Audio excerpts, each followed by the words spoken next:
Sejahtera.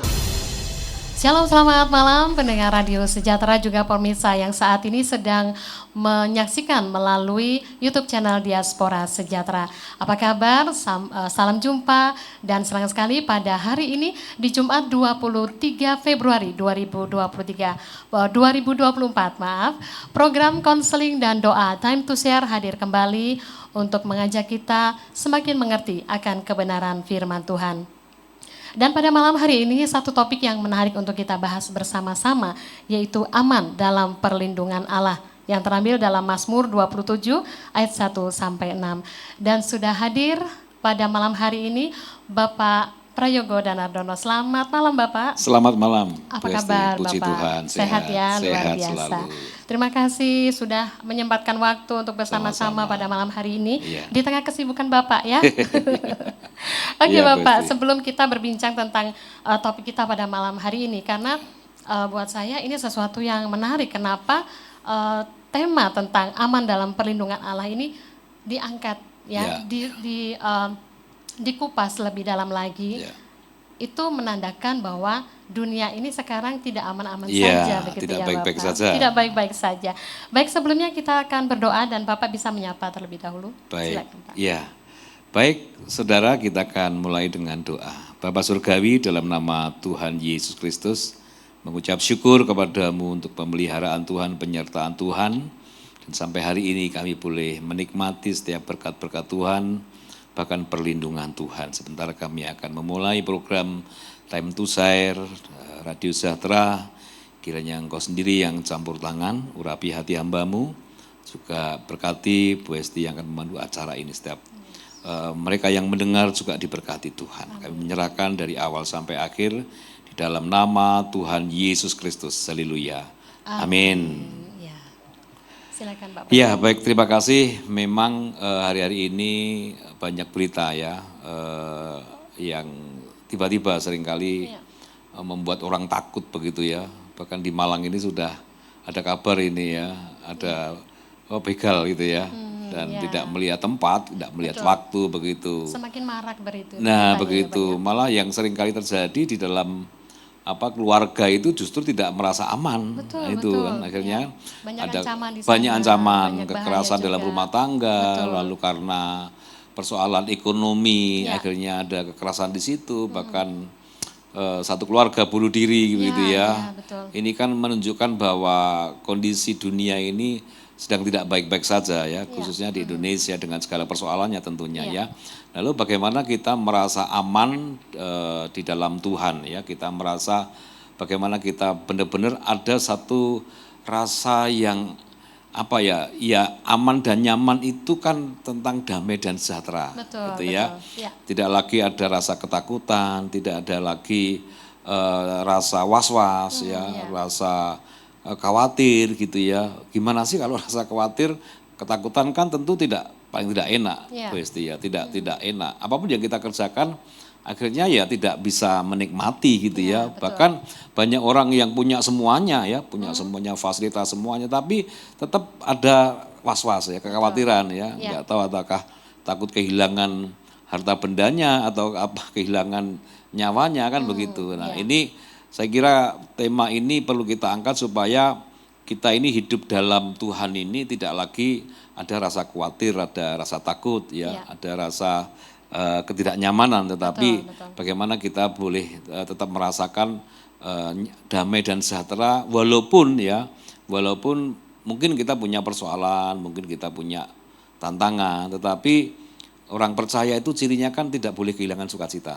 tidak boleh kehilangan damai dan sejahtera ya, walaupun dunia yang begitu luar biasa, ada peperangan di sana sini, bencana alam, tapi tetap kita harus merasa nyaman dan aman, damai dan sejahtera, sukacita oleh karena ada perlindungan yang dari Tuhan begitu. Betul, Bapak. Nah, seperti dalam Mazmur yang disampaikan Bu Esti tadi ya, Mazmur pasal 27 ya, ini ayat yang sangat terkenal bagaimana Daud kemudian mengungkapkan ya atas kebaikan Tuhan dan kasih Tuhan dalam Mazmur pasal 27 ayat 1 sampai 6 ya. Dari Daud, Tuhan adalah terangku dan keselamatanku. Kepada siapakah aku harus takut? Tuhan adalah benteng hidupku. Terhadap siapakah aku harus gemetar? Ya. Ketika penjahat-penjahat menyerang aku untuk memakan dagingku, yakni semua lawanku dan musuhku, mereka sendirilah yang tergelincir dan jatuh. Sekalipun tentara berkemah mengepung aku, tidak takut hatiku. Sekalipun timbul peperangan melawan aku, dalam hal itu pun aku tetap percaya. Satu hal telah kuminta kepada Tuhan, itulah yang kuingini, diam di rumah Tuhan seumur hidupku, menyaksikan kemurahan Tuhan dan menikmati bait-Nya. Sebab Ia melindungi aku dalam pondoknya pada waktu bahaya. Ia menyembunyikan aku dalam persembunyian di kemahnya. Ia mengangkat aku ke atas gunung batu. Maka sekarang tegaklah kepalaku mengatasi musuhku sekeliling aku. Dalam kemahnya aku mau mempersembahkan korban dengan sorak-sorai. Aku mau menyanyi dan bermazmur bagi Tuhan. Amin. Ini dari Daud ketika dia sedang menghadapi situasi sulit ya. Ya. Menghadapi peperangan, tantangan, Daud punya satu keyakinan yang kuat bahwa ada Tuhan yang selalu melindungi, yang selalu menopang ya, Iya. yang selalu menyertai ya. Maka iman Daud ini kemudian menentukan apakah Daud kemudian merasa nyaman dan aman atau tidak Iya. gitu ya. Jadi jelas dikatakan bahwa ketika penjahat-penjahat menyerang aku untuk memakan dagingku, yakni semua lawanku dan musuhku, mereka sendirilah yang tergelincir dan jatuh. Ya, nah, jadi Daud percaya bahwa memang dunia ini tidak bisa kemudian tanpa musuh ya. Ya. Jadi sebenarnya kehidupan ini adalah peperangan itu sendiri ya, peperangan ya. Kalau dulu perang secara fisik, tetapi seringkali kita mungkin tidak perang secara fisik, tapi peperangan melawan keegoisan kita, Ya. melawan keinginan kita, hawa nafsu kita, kan gitu kan. Kemudian kita melihat orang-orang yang sekitar kita ini tidak secara fisik menyerang peperangan seperti pakai senjata, enggak, tapi mereka mungkin membuli kita, Betul, memfitnah kita, ya. Kemudian mereka ya mungkin secara iman kemudian ingin melemahkan kita dan sebagainya itu. Nah, kita harus percaya bahwa Tuhan melindungi kita. Kita harus percaya bahwa Tuhan ada di pihak kita. Ya. Jadi asal kita tidak takut, dikatakan bahwa musuh-musuh kita justru akan jatuh ya, akan jatuh tergelincir begitu. Nah, seperti itu. Nah, dalam Amsal pasal 11 ayat 8 ya.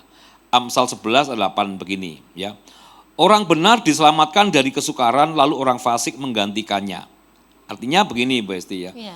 Sekalipun kita sudah hidup benar, sekalipun kita sudah beribadah, sudah melayani, tetapi kesukaran tetap ada gitu.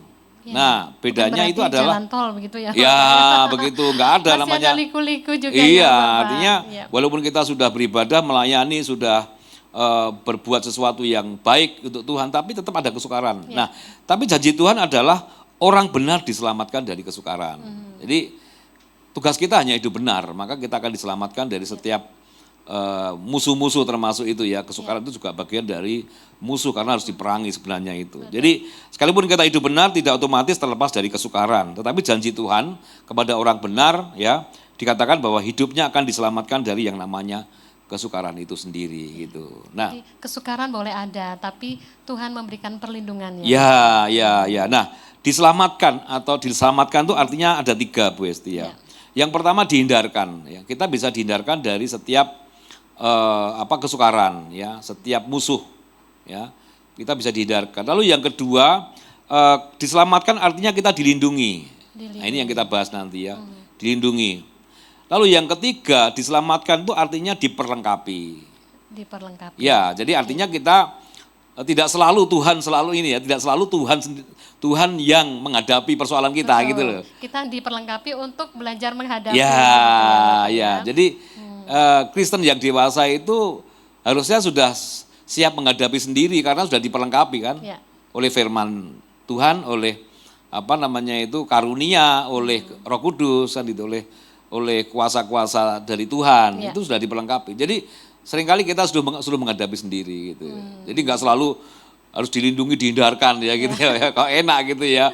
Lalu apa tugas kita kan begitu sebagai orang percaya kan betul. gitu. Orang percaya adalah siap menghadapi peperangan. Ya. Tapi percaya bahwa Tuhan akan menyelamatkan kita dari segala tadi musuh-musuh ya. Karena musuh itu enggak secara fisik seperti dulu peperangan secara fisik antar suku ya, tetapi sekarang peperangan sekarang ini mungkin modern ya, peperangan Lebih canggih gitu. lebih canggih gitu ya. Hawa nafsu lalu keinginan ya, keinginan terus ya itu egoisme ya kan. Itu kan peperangan juga itu sebenarnya kan gitu kalau untuk zaman sekarang ya. Tapi percayalah bahwa sekalipun kita menghadapi peperangan apapun Tuhan pasti akan melindungi kita ya. Asal tadi kita hidup benar begitu kira-kira begitu. Nah, kemudian Tuhan melindungi kita dari apa saja ya. Kalau kita baca dari Mazmur pasal 91 ayat 3 sampai 5, kita dilindungi dari rencana jahat. Ya. Jadi apapun rencana jahat baik itu kuasa iblis, kuasa setan atau orang-orang yang tidak bertanggung jawab, Tuhan melindungi kita dari segala rencana-rencana jahat itu. Ya. Terus kemudian kita dilindungi dari apa? Dari sakit penyakit. Ya, sakit penyakit. Ya, jadi ya kadang-kadang kita memang harus mengalami kelemahan tubuh ya, Bu Esti ya. Kelemahan tubuh ya nggak mungkin tuh orang nggak pernah sakit. Pasti ada kalanya kita dijadikan sakit kan. Betul, gitu ya. Nah, tapi Tuhan melindungi kita seperti Ayub ya. Walaupun dia hampir mati ya, tapi Tuhan melindungi Ayub dari sakit penyakitnya, akhirnya dia sembuh ya. Dan lewat sakitnya ternyata Tuhan mau mengembalikan apa yang hilang 2 kali lipat itu. Artinya bahwa kalau toh pun kita sakit nggak sampai kita ini konyol begitu kira-kira ya. Sakit nggak sampai kita jatuh, nggak sampai tergeletak, bahasanya seperti itu ya.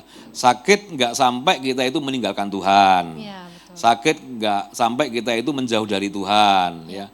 Sakit nggak sampai kita itu mengutuki Tuhan dan sebagainya itu. Tapi Tuhan itulah bentuk perlindungan Tuhan ya.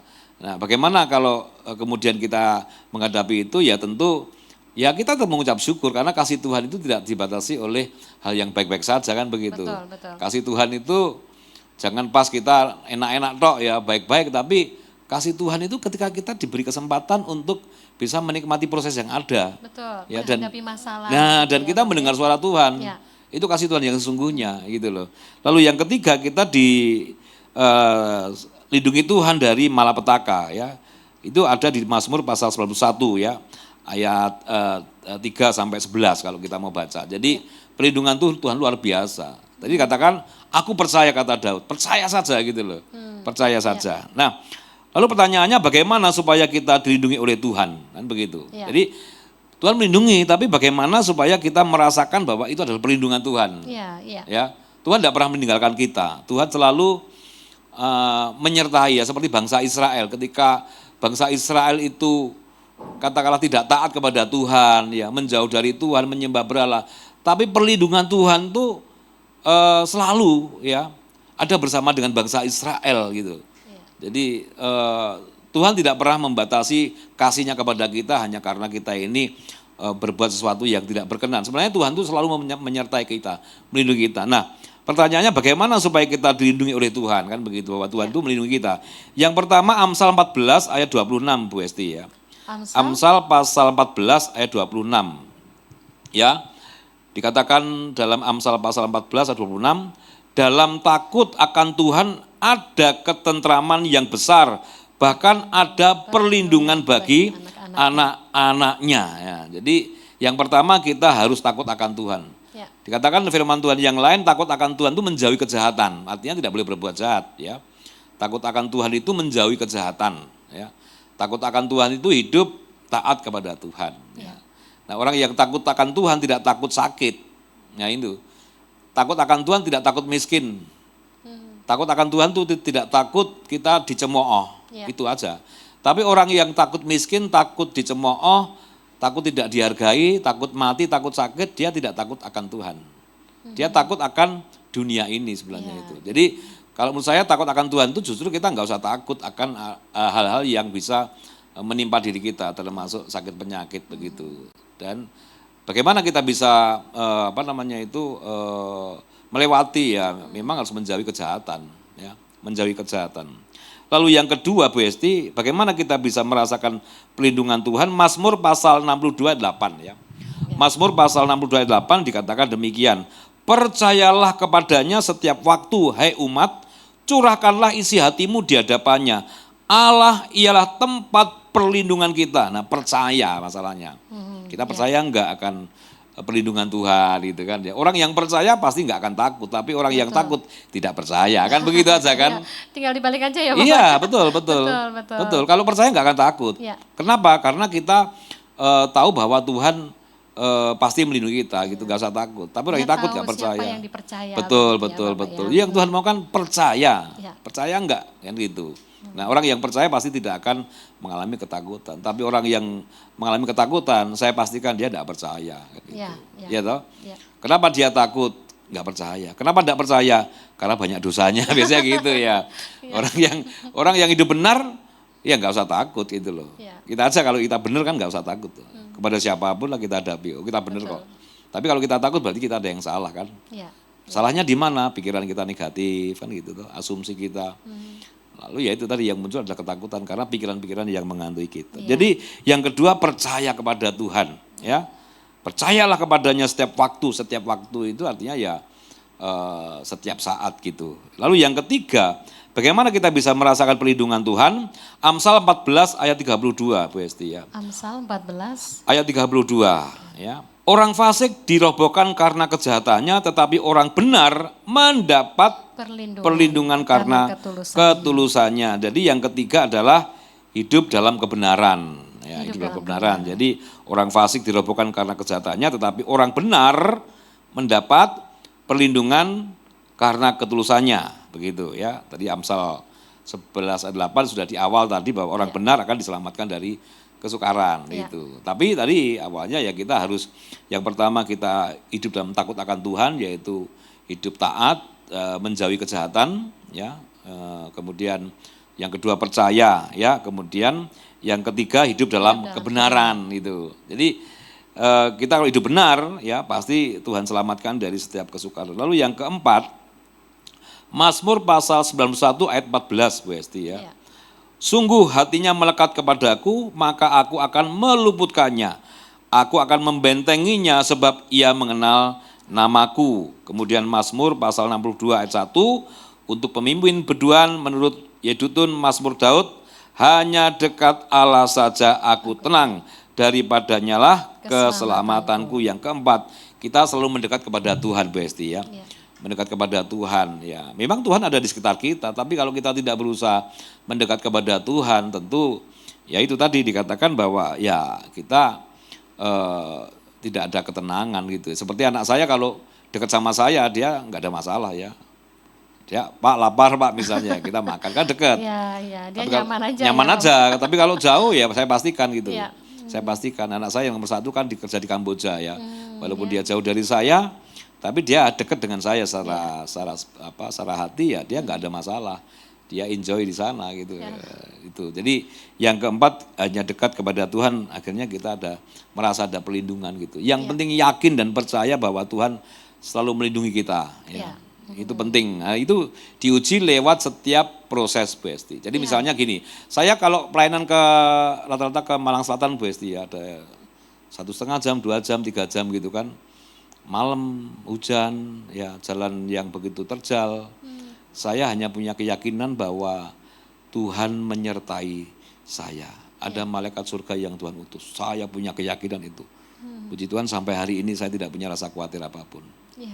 Ya, kemanapun Tuhan utus ya, walaupun masih di lingkup Jawa Timur ya, tetapi ketika saya harus pulang malam, jalan yang terjal gitu kan, tempat yang jauh, bahkan tidak hanya di daerah-daerah yang jalannya enak, tapi jalan yang menanjak di tepi lereng Gunung Wilis, lereng Gunung Semeru begitu. Saya ada ketenangan di situ. Nah, ini yang membuat saya akhirnya saya merasa bahwa perlindungan Tuhan itu luar biasa. Betul. Ya, percaya, hidup benar ya, melekat kepada Tuhan dan menjauhi kejahatan, hidup takut akan Tuhan itu gitu sih. Puji Tuhan.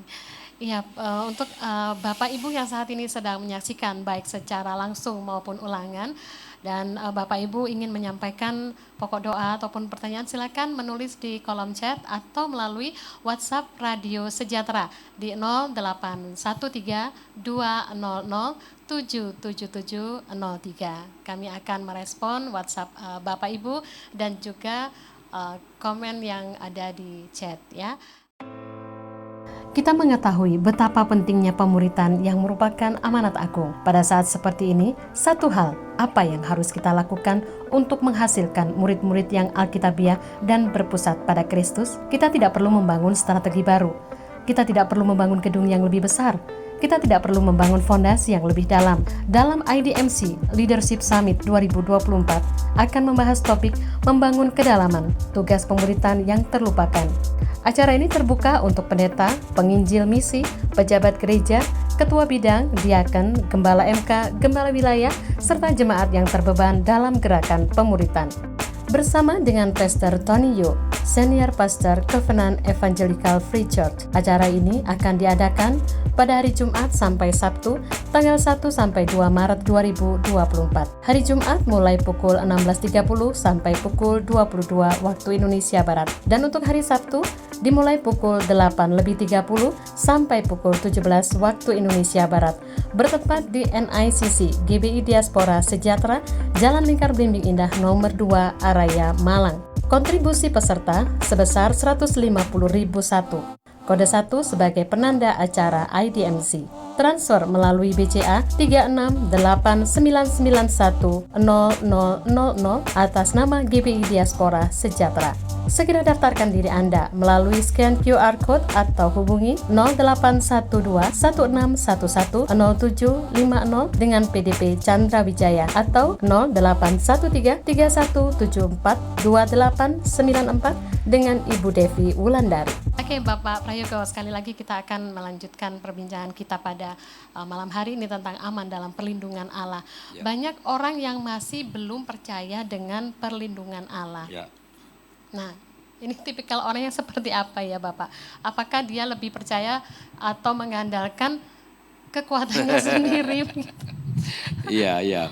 Ya itu mengapa kemudian orang, ya semua pengen aman, pengen damai ya. Ya aman versinya dia. Ya versinya dia lah, kira-kira begitu ya. Nah ketika cara berpikirnya bahwa aman itu hanya menurut pola pikirnya dia, ya. Bahwa nggak ada masalah ya kan.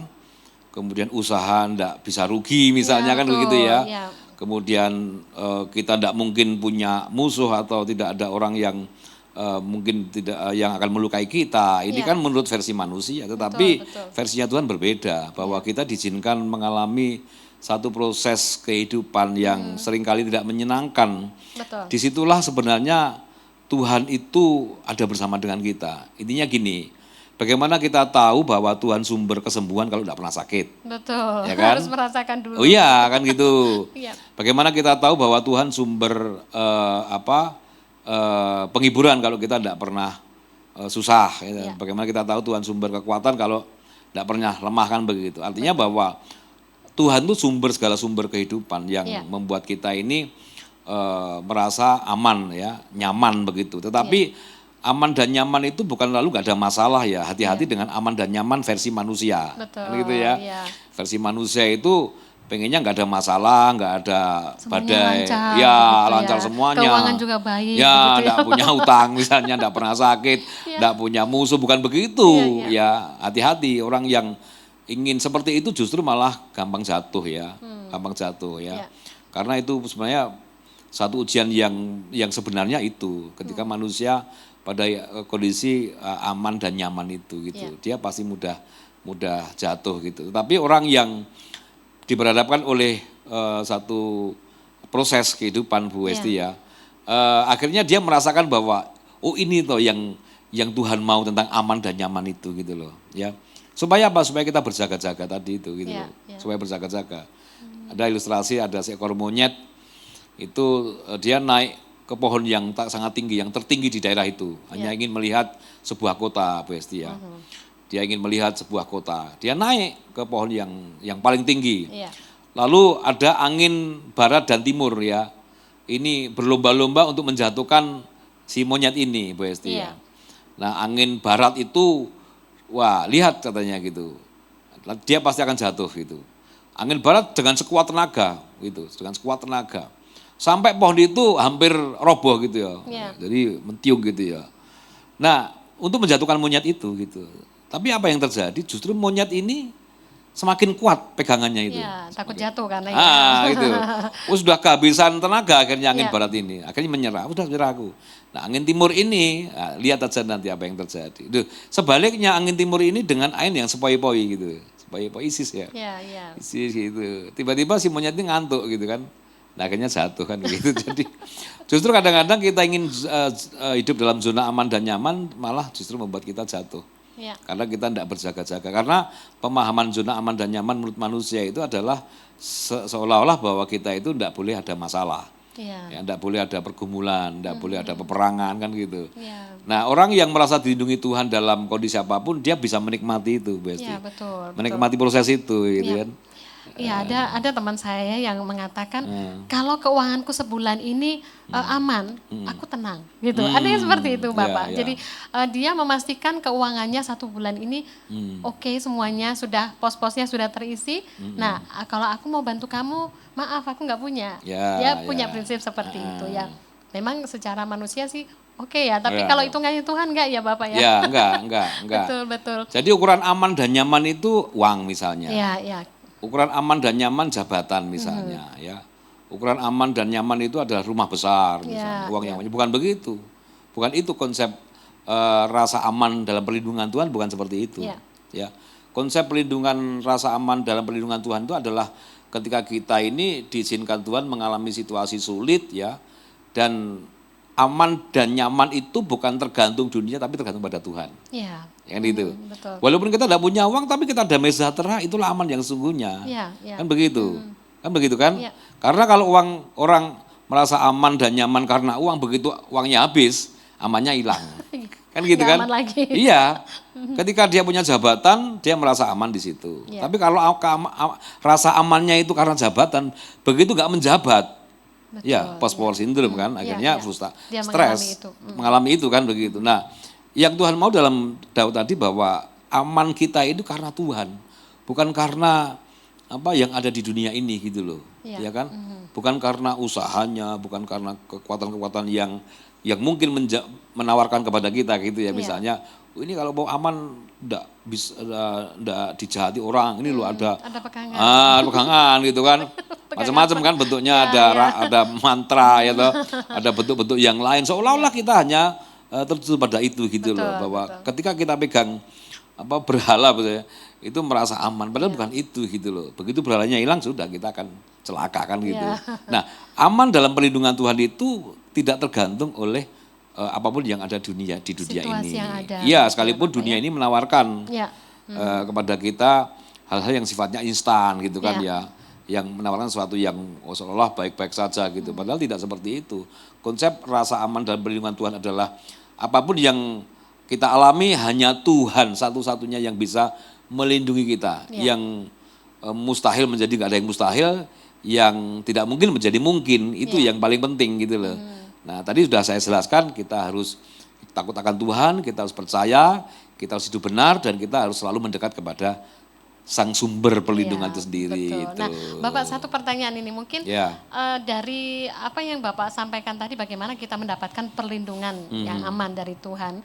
Salah satunya takut akan Tuhan, percaya pada Tuhan, hidup dalam kebenaran, mendekat pada Tuhan. Ini prosesnya setiap hari ya Bapak ya. Setiap hari. Kadang ada kan yang ya kadang-kadang rajin, kadang-kadang enggak gitu ya. Pas ada persoalan dia kebingungan sendiri, Ya, pas ada ya, persoalan ya, dia ya. stres sendiri. Ya. Itu prosesnya harus setiap hari dan Setiap terus hari, menerus ya setiap Bapak. Ya? hari, setiap hari. Itu supaya kita the next level ya. Ya. Semakin murni iman kita, semakin murni motivasi kita, kan Ya. gitu kan? Betul. Semakin kita ini betul-betul menjadi pribadi bahkan semakin serupa dengan karakter Kristus. Nah ini ya Ya, ya. kan, sehingga kita menghadapi apapun yang dihadapi tetap tenang ada Ya. satu respon yang benar gitu loh, enggak bingung, nggak menyalahkan keadaan, nggak menyalahkan orang, nggak Iya, menyalahkan apapun, kita tenang aja karena apa? Ada Tuhan ya, ada Tuhan yang selalu menyertai kita dan melindungi kita. Itu sangat penting banget Bu Esti ya. Seperti ketika anak saya ini cerita sebentar Bu ya, anak saya pada saat dia mau berangkat ke Kamboja, dia kan belum pernah pergi jauh begitu kan ya.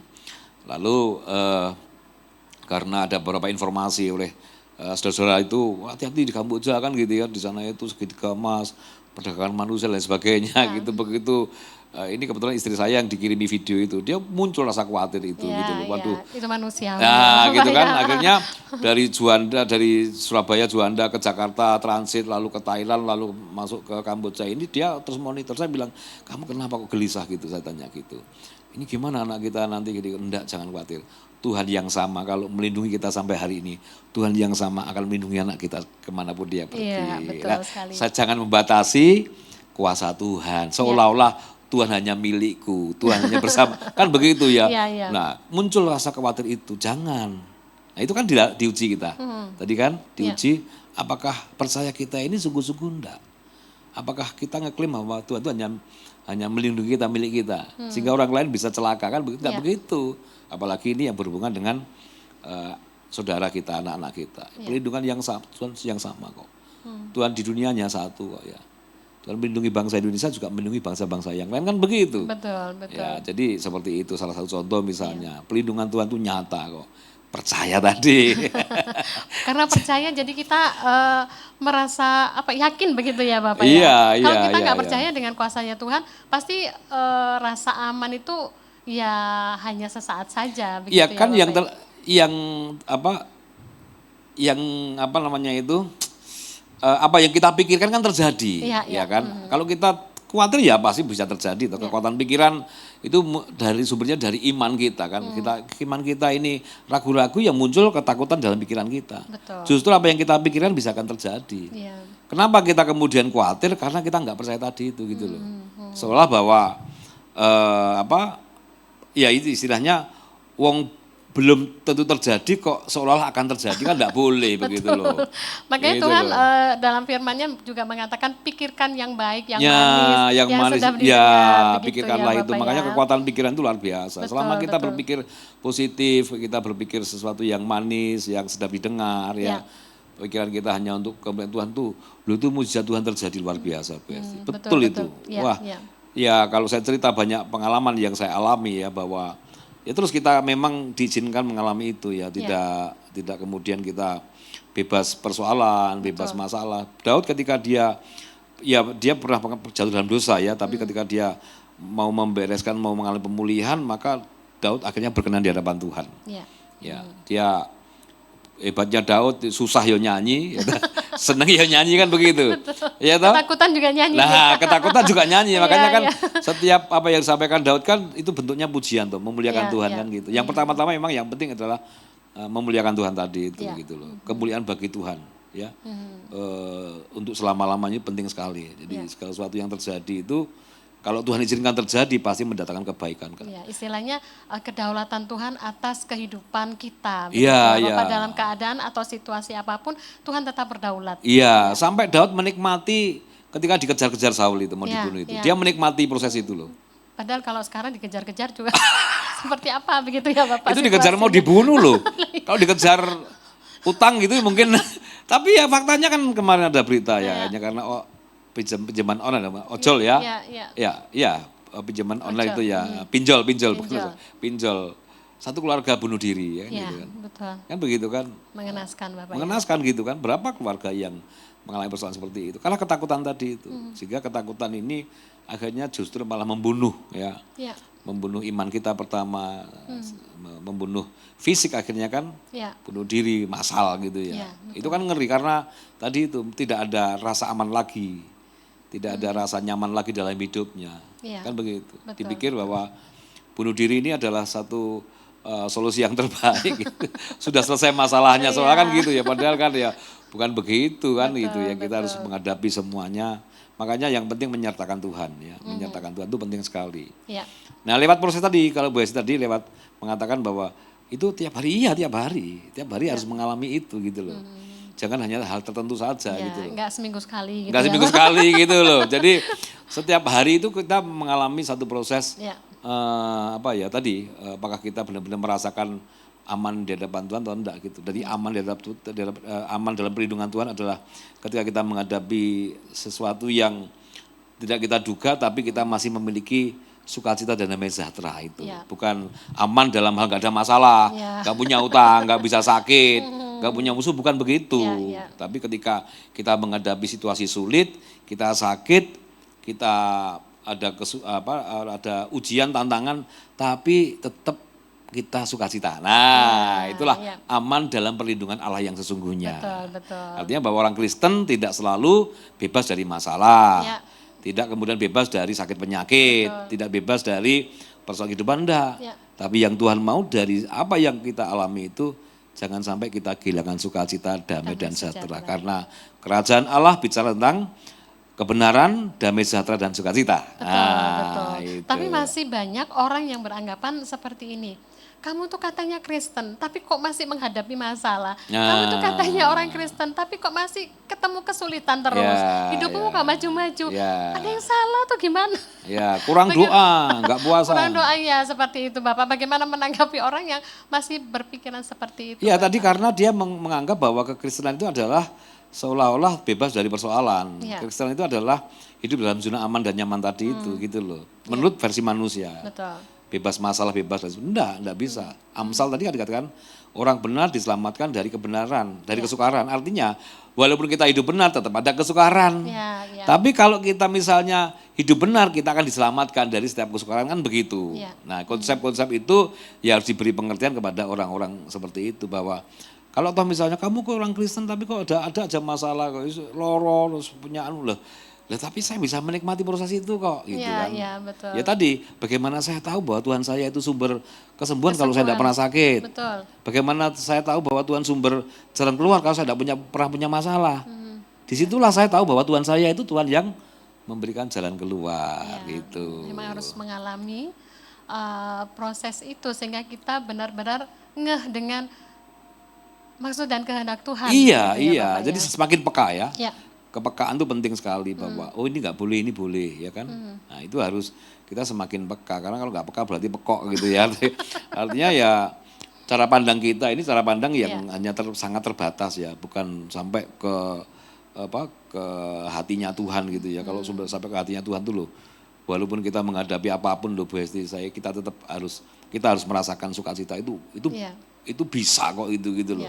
Bisa itu gitu loh. Jadi nggak bisa kita mengatakan karena kita orang sudah percaya orang Kristen lalu bebas dari persoalan, nggak bisa. Betul, seperti itu. Ya. Orang juga melihat pada saat kita mengalami masalah tapi kita masih bersukacita.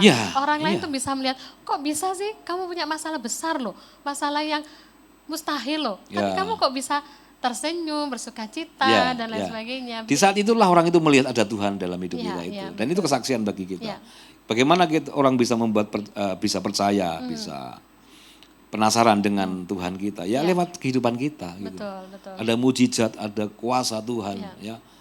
Makanya kalau cara pandangnya hanya seperti itu, ya itu hanya sebatas bahwa kehidupan orang punya iman atau orang beragama itu seolah-olah bebas dari persoalan. Yang sesungguhnya orang memiliki iman atau beragama itu bagaimana dia punya hubungan dengan Tuhan, dengan pemilik kehidupan ini gitu loh. Jadi makanya mungkin orang lain tidak membaca Alkitab ya, tetapi lewat kehidupan kita mereka sedang baca Alkitab. Betul. Kan begitu kan. Alkitab apa isinya kan begitu.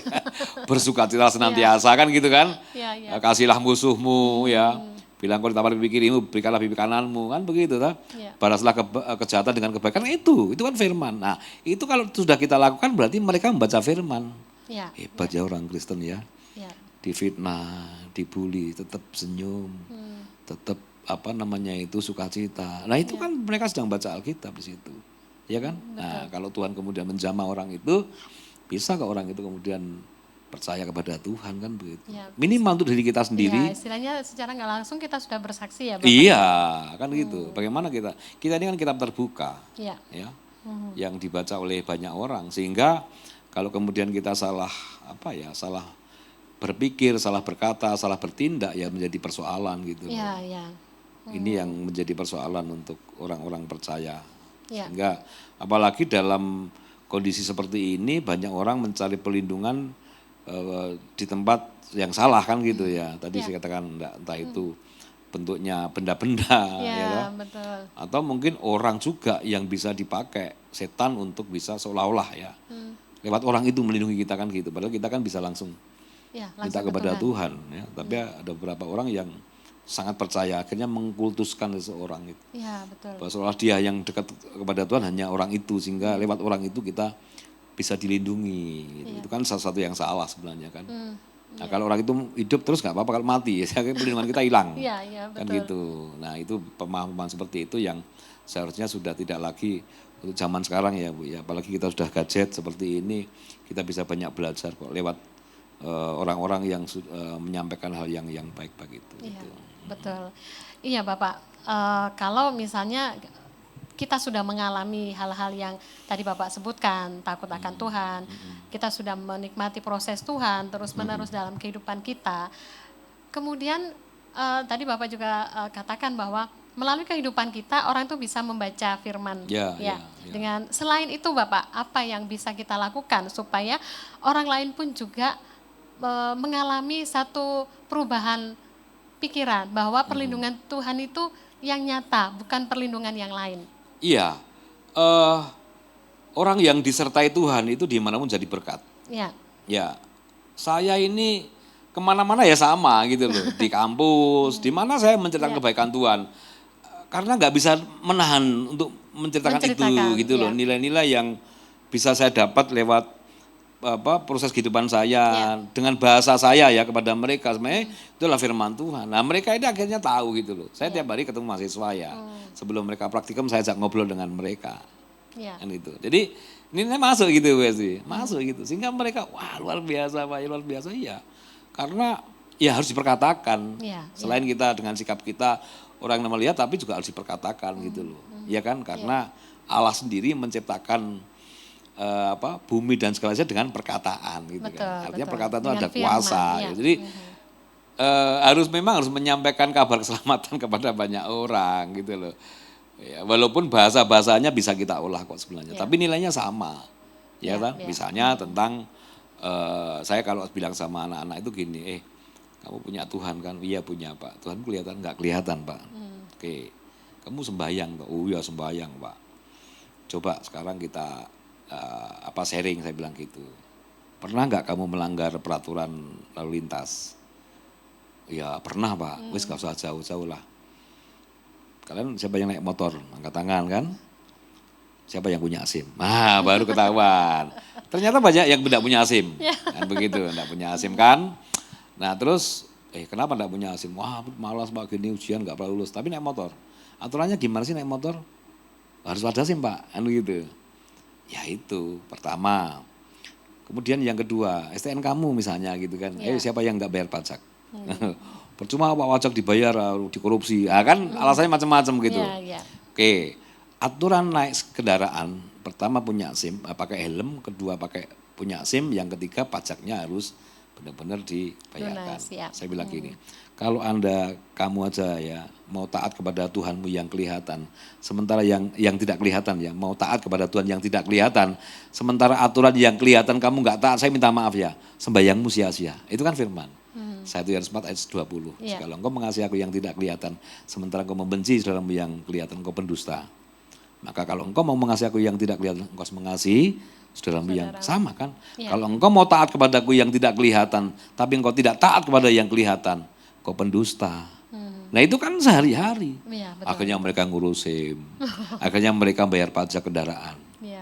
Ini kan firman sebenarnya itu, gitu kan. Jadi banyak hal yang sebenarnya bisa kita lakukan untuk mereka. Begitu mindset mereka berubah, tadi yang dikatakan, bagaimana Bu? Nah, mereka akhirnya tertib gitu. Contoh, kamu Pak, maaf Pak terlambat, kenapa terlambat? Banyak bocor Pak, kan gitu kan, ya gitu kan, paling enak kan gitu. Saya nggak percaya, kok nggak percaya Pak? Kamu aja yang bocor, bocor halus. Akhirnya saya bilang, nggak ada ban bocor, nggak ada jalan macet. Yang ada adalah kamu kurang bangun pagi. Nah kan gitu kan, contoh itu kan. Betul nggak? Itu kan kejujuran. Iya, betul. Sudah kamu Pak, maaf terlambat Pak karena saya bangun kesiangan. Selesai. Ya toh? Nggak cari alasan yang Nggak, kan lain. begitu. Bahasa ini kan bahasa sehari-hari Bu Esti. Ya, tapi ngena kepada mereka. Betul. Itu. Kan begitu kan? Iya, iya. Itu. Terus banyak saya bagikan kepada mereka dengan berbagai macam memberi dan menerima berat mana gitu kan. Berat memberi Pak, saya ilustrasikan. Coba tanganmu begini, terus tangan temannya kamu sini ambil barang, kasihkan temanmu barang. Semakin banyak semakin gimana? Tambah banyak tambah banyak. Iya, semakin berat Pak. Saya tanya lagi, memberi dan menerima berat mana? Iya, berat menerima. Kok berubah jawabannya? Iya, kata mereka kan. Iya, iya. Artinya bahwa kalau kamu hidupmu merasa berat, kamu pasti suka menerima daripada memberi. Nah, ini kan firman Tuhan. Iya, betul, betul. Nah, semacam ini Bu Esti, seringkali saya sampaikan kepada mereka. Bagi saya banyak cara ya untuk bisa jadi berkat, ya kan? Betul, betul. Mereka akhirnya kalau dengan saya Bu merasa nyaman, aman gitu. Iya, iya. Saya ngobrol mereka mau terbuka. Selalu mendapatkan sesuatu yang baru. Oh iya, bahasa mereka apa kapan Pak ada motivasi lagi gitu bahasa mereka gitu kan. Iya, iya. Dan ini bagi saya menyenangkan gitu loh. Nah, itu selalu saya katakan setiap hari kepada mereka-mereka mahasiswa yang ya dalam hal ini mereka masih belajar dan mereka masih mau bertumbuh kan. Iya, betul. Dan ini kan kesempatan gitu Betul, loh. betul Bapak. Gitu, Ya, di tempat kerja, dimanapun kita berada begitu ya Bapak. Iya. Maka semakin kita banyak menyampaikan apa yang Tuhan taruh dalam isi hati kita, maka perlindungan Tuhan semakin nyata. Iya, Gitu. iya. Kan begitu kan, Betul, semakin nyata, semakin kita rasakan. Semakin orang khawatir, malah semakin itu yang terjadi kan. Iya. Apabila kamu takut kehilangan nyawanya, maka kamu akan kehilangan. Tapi apabila kamu kehilangan nyawamu karena Kristus, kamu akan mendapatkan. Nah itu kan luar biasa. Kalau kita ketakutan hidup kita hanya karena kita takut kehilangan sesuatu yang sifatnya sementara, justru akan terjadi. Tapi kalau kita tidak takut kehilangan apapun yang ada di dunia ini, justru akan Tuhan tambahkan, kan begitu. Iya, betul. Itu kan sehari-hari loh Bu Esti ya. Betul. Bagi saya ini makanya enggak ada yang sulit sih ngajar orang bagi saya sih. Ya itu pilihan kepada mereka memang mau. Tapi mereka senang. Ya. Senang mereka ketika saya cerita. Saya juga jujur dengan anak saya ketika prosesnya begini-begini. Dia pernah kuliah 2 tahun kemudian dia minta pindah kampus dan sebagainya. Saya cerita. Saya jujur kepada mereka. Ya. Jujur kepada mereka. Saya enggak takut hukum Pak Prayogo ternyata enggak. Nah, tapi endingnya begini, responnya begini. Satu ketika kamu nanti punya anak, bisa saja bisa seperti yang saya alami. Nah, caranya begini-begini. Nah, jadi memberikan pengetahuan yang baru, sesuatu yang baru buat mereka. Begitu ya Bapak. Nah, ini yang bisa membuat kita akhirnya merasa bahwa oh ya Tuhan tuh memang baik gitu loh. Iya kan, Tuhan tuh baik gitu loh. Saya kan selalu mengatakan begini Bu Esti. Hidup orang Kristen cuma 2 tugasnya, melayani Tuhan dan mempersiapkan kematian. Nah, 2 hal itu ya Bapak ya. 2 hal itu sudah. Kenapa kita disuruh berumah tangga supaya saling melayani? Iya. Kenapa kita dipercaya usaha pekerjaan supaya melayani? Cuma sambil nunggu nanti Tuhan panggil kita. Iya. Baik Bapak Ibu yang terkasih di dalam Tuhan dimanapun Bapak Ibu saat ini sedang menyaksikan baik secara langsung maupun ulangan baik yang melalui YouTube channel Diaspora Sejahtera dan juga streaming Radio Sejahtera. Program konseling dan doa Time to Share ini hadir untuk mengajak kita semuanya semakin mengerti akan kebenaran firman Tuhan. Setiap hari Senin dan hari Jumat jam 7 sampai jam 8 malam. Dan acara ini hasil kerjasama pastoral, Radio Sejahtera, dan multimedia. Kita mengetahui betapa pentingnya pemuritan yang merupakan amanat agung. Pada saat seperti ini, satu hal, apa yang harus kita lakukan untuk menghasilkan murid-murid yang alkitabiah dan berpusat pada Kristus? Kita tidak perlu membangun strategi baru. Kita tidak perlu membangun gedung yang lebih besar. Kita tidak perlu membangun fondasi yang lebih dalam. Dalam IDMC Leadership Summit 2024 akan membahas topik membangun kedalaman, tugas pemuritan yang terlupakan. Acara ini terbuka untuk pendeta, penginjil misi, pejabat gereja, ketua bidang, diaken, gembala MK, gembala wilayah, serta jemaat yang terbeban dalam gerakan pemuritan. Bersama dengan Pastor Tony Yo, Senior Pastor Covenant Evangelical Free Church. Acara ini akan diadakan pada hari Jumat sampai Sabtu, tanggal 1 sampai 2 Maret 2024. Hari Jumat mulai pukul 16.30 sampai pukul 22 waktu Indonesia Barat. Dan untuk hari Sabtu dimulai pukul 8.30 sampai pukul 17 waktu Indonesia Barat. Bertempat di NICC GBI Diaspora Sejahtera, Jalan Lingkar Blimbing Indah nomor 2 Araya, Malang. Kontribusi peserta sebesar 150.001. Kode 1 sebagai penanda acara IDMC. Transfer melalui BCA 3689910000 atas nama GBI Diaspora Sejahtera. Segera daftarkan diri Anda melalui scan QR Code atau hubungi 0812 1611 0750 dengan PDP Chandra Wijaya atau 0813 3174 2894 dengan Ibu Devi Wulandari. Oke Pak Prayogo, kita kembali ke perbincangan kita tentang aman dalam perlindungan Allah. Ya. Nah, kalau secara jasmani, aman dalam perlindungan Allah itu termasuk penyertaan Tuhan, pemeliharaan Tuhan dalam hidup kita. Ya. Kalau secara roh begitu ya Bapak, aman dalam perlindungan Allah itu ada jaminan begitu ya Bapak ya? Ya. Ya, seperti apa Bapak? Ya, jadi damai dan sejahtera itu dua kata yang berbeda sebenarnya ya. Ya. Dua kata yang berbeda tapi nggak bisa dipisahkan.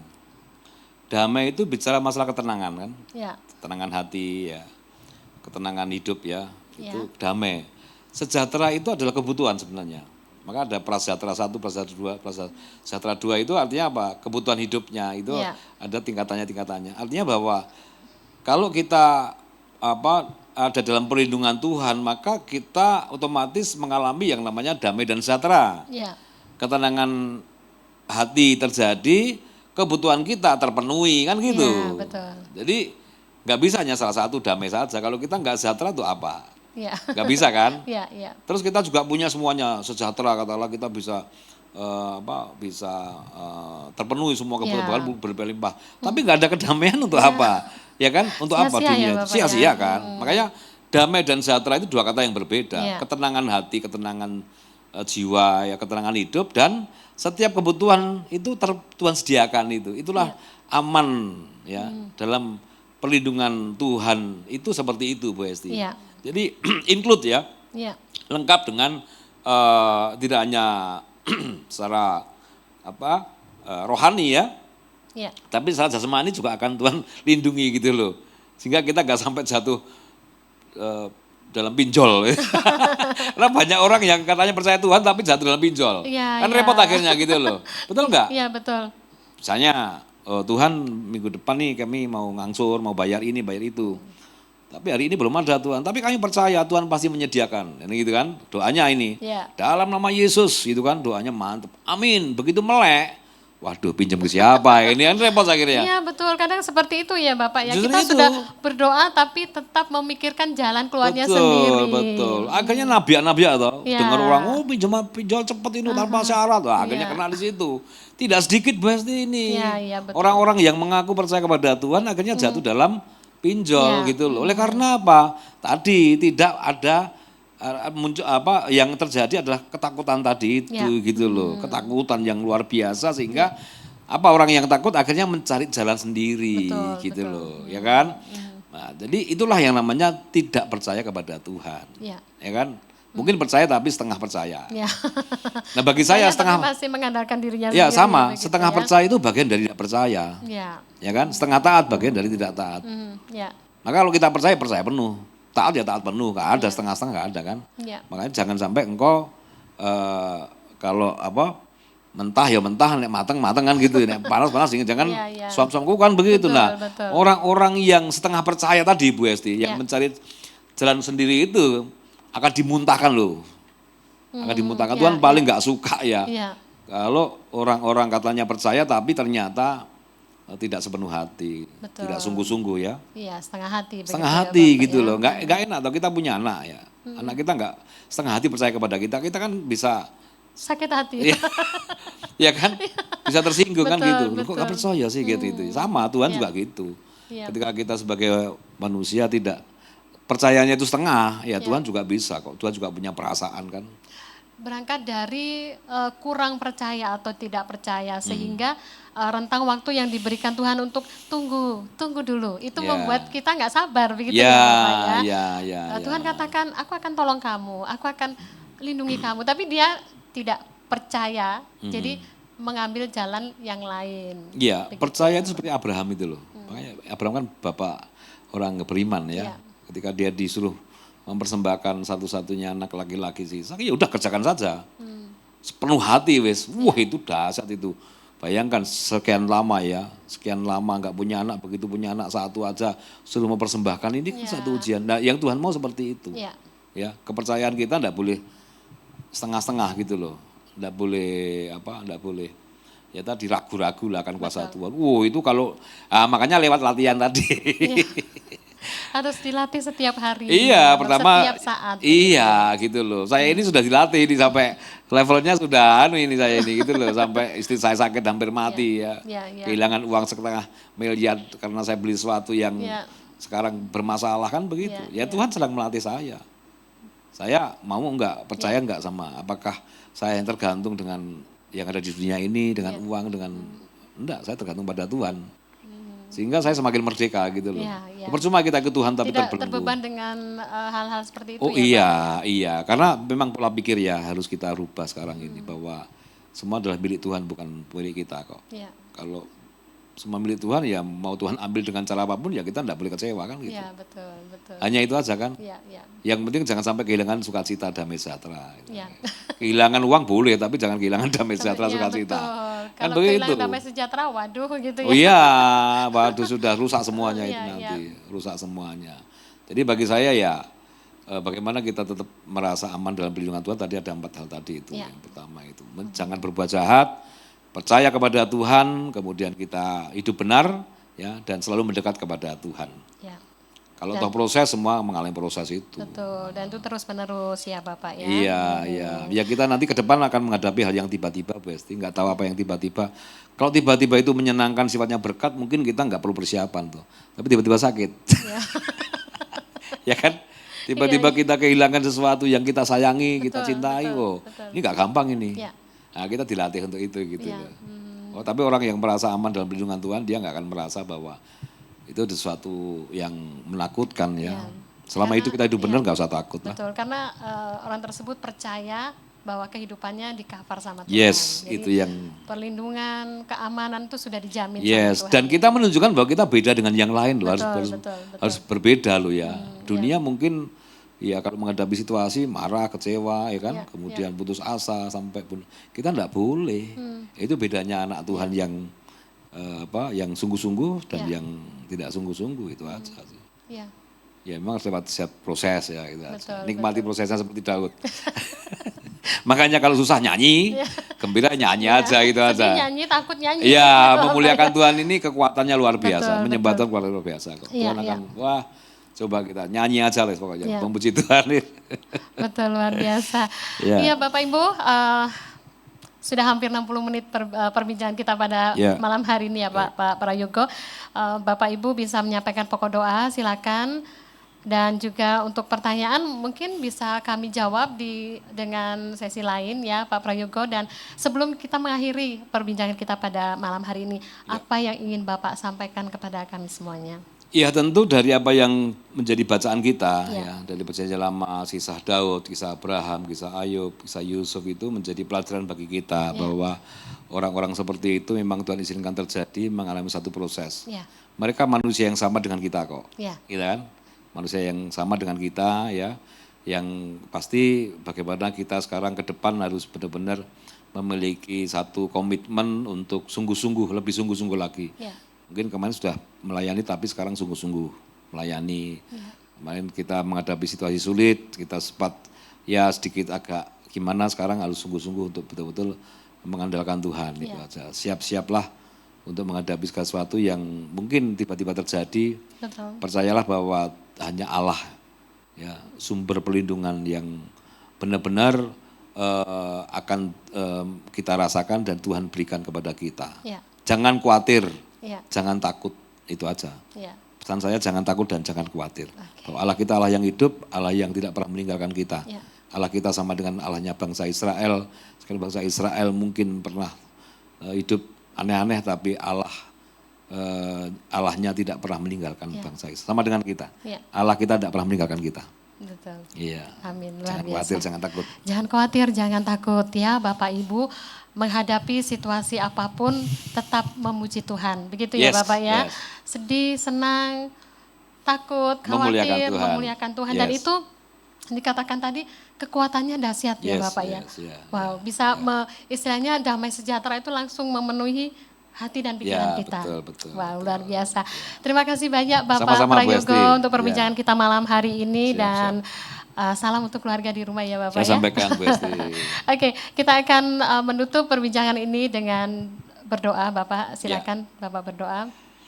Kembali kami datang kepadamu ya Bapa dalam nama Tuhan Yesus Kristus. Terima kasih kami boleh menyampaikan isi hati Tuhan lewat hamba-Mu, juga dipandu oleh Bu Esti.